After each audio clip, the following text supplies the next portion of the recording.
நிலத்தை வச்சுட்டு எப்படி விற்கிறதுன்னு தெரியாம முடிச்சிட்டு இருப்பாங்க. இதற்கு நிறைய பரிகாரங்கள் இருக்கு. அதுல உடனடியான ரிசல்ட்டுக்கு இப்ப நான் சொல்லக்கூடிய ஒரு பரிகாரத்தை செய்யும் போது மிக நிச்சயமாக பலன் தரும்.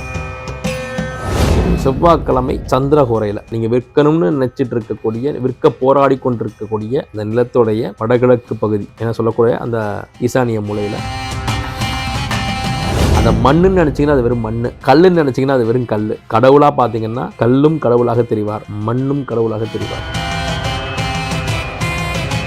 பரிகாரம் செஞ்சுட்டோம், எல்லாம் வேற கூட்டம் வருது, டெய்லி ஒரு 5-6 பேர் வந்து பாக்குறாங்க, எதுக்கு டபுள் த ரேட்ல நம்ம சொல்லி பார்ப்போமே, வித்துற வேண்டியதானே அப்படின்னு மட்டும் நினைச்சிடாதீங்க. பேராசை பெருநஷ்டமா போயிடும்.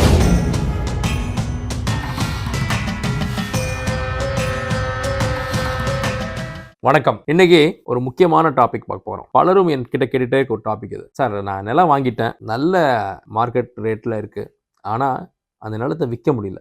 இது பல பேருக்கு இருக்கக்கூடிய ஒரு சிக்கல். ஒரு நிலத்தை விற்கக்கூடிய சூழல்ல வரும்போது ஏதாவது ஒரு முக்கியமான தேவைக்கு தான் நிலத்தை விற்பாங்க. சரி, இந்த நிலத்தை விற்று அதில் வரக்கூடிய ஒரு பணத்தை வச்சு நான் வந்து என் பொண்ணுக்கு கல்யாணம் பண்ணணும், இல்லை ஒரு முக்கியமான ஆப்ரேஷனுக்கு செலவு பண்ணணும், இல்லை இந்த நிலத்தை விற்றுட்டு அந்த பணத்தை எடுத்துகிட்டு நாங்கள் வேற ஊருக்கு நாங்கள் வந்து செட்டில் ஆக போகிறோம். இந்த மாதிரி நிலத்தை வச்சுட்டு அதை எப்படி விற்கிறதுன்னு தெரியாமல் முடிச்சுட்டு இருப்பாங்க. இதற்கு நிறைய பரிகாரங்கள் இருக்கு. அதில் உடனடியான ரிசல்ட்டுக்கு அவங்களுடைய அந்த ஜாதகத்தை பார்த்து அதில் என்ன பரிகாரமோ அதை செய்யும் போது உடனடியான ரிசல்ட் அவங்களுக்கு கிடைக்கும். ஆனாலும் பொதுவாக நீங்க என்ன ராசி, என்ன நட்சத்திரம், என்ன லக்னம், இதெல்லாத்தையும் தாண்டி இப்ப நான் சொல்லக்கூடிய ஒரு பரிகாரத்தை செய்யும் போது மிக நிச்சயமாக பலன் தரும். எல்லா ராசியினருக்கும் எல்லா லக்னத்தாருக்கும் பலன் தரக்கூடிய ஒரு பொதுவான பலன். என்னுடைய குருமார்கள் சொன்ன ஒரு விஷயம் தான் இது. இதை அவர்கள் பயன்படுத்தி வெற்றி பெற்றது. நானும் உங்களுக்கு சொல்கிறேன், இது வந்து 80% மேலே வெற்றியை தந்தது. ஸோ என் குருமார்கள்ட்ட இருந்து எனக்கு வந்து என் வழியாக இப்போ நான் உங்களுக்கு சொல்கிறேன்.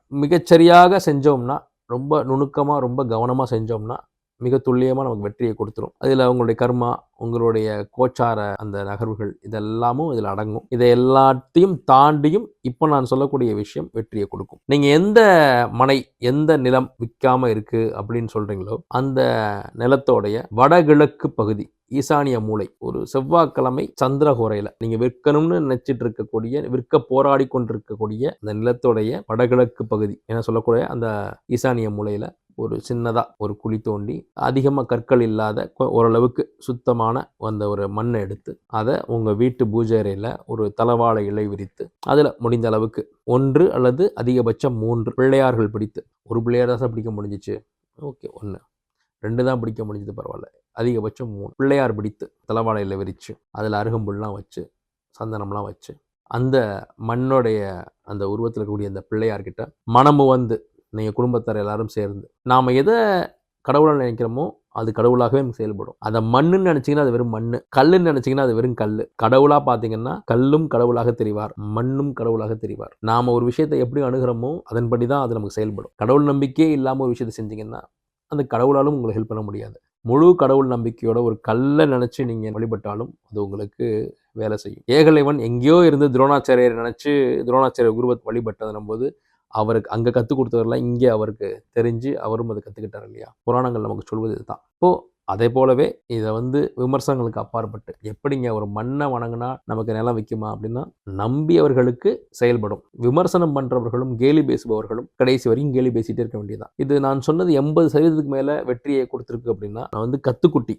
நான் வந்து ஜோதிடத்தில் ஒரு சாதாரண ஆள். நான் எந்த சாதனையுமே செய்யாத ஒரு சாதாரணமான ஒரு ஆள். நான் என்னுடைய குருமார்கள் எனக்கு முன்பு பல வருடங்களுக்கு முன்பு ஜோதிடத்துறையில் கோலோச்சி அவர்கள், கோலோச்சி கொண்டிருப்பவர்கள், அவங்களுடைய கிளைண்ட்ஸுக்கு, அவங்களுடைய ஆதரவாளர்களுக்கு அவங்க வந்து சொல்லி, அவங்களுடைய கிளைண்ட்ஸ் கிட்ட சொல்லி இதை செய்ய வச்சு அவங்கள வெற்றி பெற வச்சு, அப்படி வெற்றி சரித்திரத்தில் இடம்பெற்ற ஒரு விஷயம் இது. அப்போது இதை நம்பி செய்யணும். அதுதான் நீங்கள் வணங்கணும்னு சொல்கிற இடத்துல நான் ஏன் இவ்வளோ அழுத்தம் தர்றேன் அப்படின்னா, இதை முழு மனதோடு தீர்க்கமாக அந்த விநாயகரை வடகிழக்கு மூலையிலிருந்து எடுத்துகிட்டு வரப்பட்ட அந்த மண்ணில் நீங்கள் பிள்ளையார் பிடித்து அருகம்புல் வைத்து பொட்டு வைத்து அதை நீங்கள் அந்த பிள்ளையார்கிட்ட மனமும் வந்து எங்களுக்கு இந்த நிலத்தை விற்று அதில் வரக்கூடிய பணம் எங்களுக்கு நல்லபடியாக நாங்கள் எதுக்காக இந்த நிலத்தை விற்கிறோமோ அது நடக்கணும், இல்லை அந்த பணம் எங்களுக்கு நல்ல முறையில் செலவாகணும், இந்த நிலத்தை விற்றுட்டு இன்னொரு இடத்துல நாங்கள் நல்ல இடத்துல போய் நிலம் வாங்கி வீடு கட்ட போகிறோம், இப்படி உங்களுடைய பிரார்த்தனைகளை அந்த நீங்கள் கைப்பட பிடித்த பிள்ளையாரிடம் வேண்டணும். அதாவது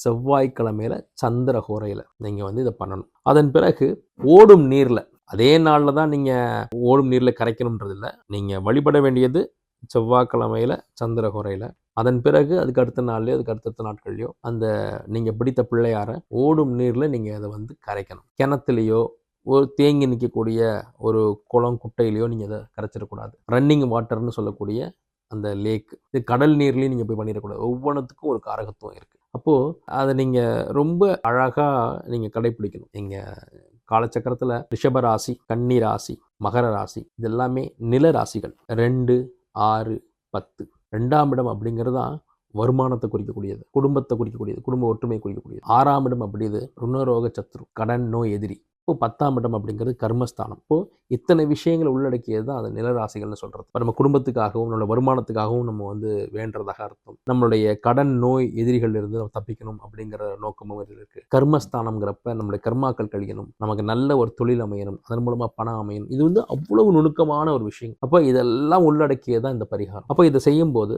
முழு மனதோடு முழு நம்பிக்கையோடு தீர்க்கமாக இதை செய்யும்போது நிச்சயமாக இது நமக்கு வெற்றியை கொடுக்கும். நான் சொன்ன இந்த கிழமைகளில், நான் சொன்ன இந்த ஹோரையில், நான் சொன்னபடியாக இதை செய்யும்போது விற்க முடியாத சூழலில் இருந்த நிலம் கூட நல்லபடியாக விற்கும். ஆனால் இந்த இடத்துல அந்த கிரீடை எட்டி பார்த்துடக்கூடாது, அந்த பேராசை எட்டி பார்த்துடக்கூடாது. இந்த பரிகாரத்தை செஞ்சதுக்கு அப்புறமா நிச்சயமா ஒரு 2-3 பேராவது நிலத்தை பார்க்க வருவாங்க, வாங்குறதுக்கு வருவாங்க. இல்லை சில நேரங்களில் அதுக்கான டிமாண்டே கூட அதிகரிக்கும். அந்த நேரத்தில் நீங்கள் ஒரு அமௌண்ட் நினச்சி வச்சுருப்பீங்களே, இந்த விலைக்கு வந்தால் கொடுத்துடலாம் அப்படின்னு, அந்த விலையை மட்டும் நீங்கள் மைண்டில் வச்சு நீங்கள் விற்றுறணும். ஆஹா பரிகாரம் செஞ்சிட்டோம், நல்லா வேறு கூட்டம் வருது, டெய்லி ஒரு 5-6 பேர் வந்து பார்க்குறாங்க, எதுக்கு டபுள் த ரேட்டில் நம்ம சொல்லி பார்ப்போமே, விற்றுற வேண்டியதானே அப்படின்னு மட்டும் நினச்சிடாதீங்க.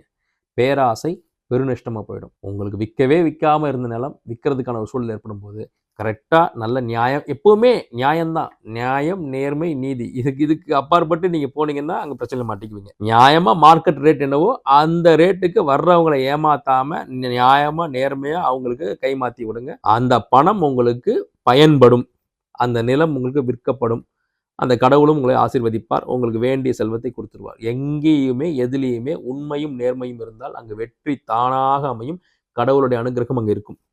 அப்போ விற்காத நிலம் விற்பதற்கான பரிகாரம் இதுதான். இதை செய்யுங்க, வெற்றி பெறுவீர்கள். எல்லோருக்கும் எல்லாம் வல்ல அந்த இறைவன், நான் வணங்கக்கூடிய வாராகி அம்மன் உங்கள் எல்லோருக்கும் எல்லா நலத்தையும் கொடுக்கணும்.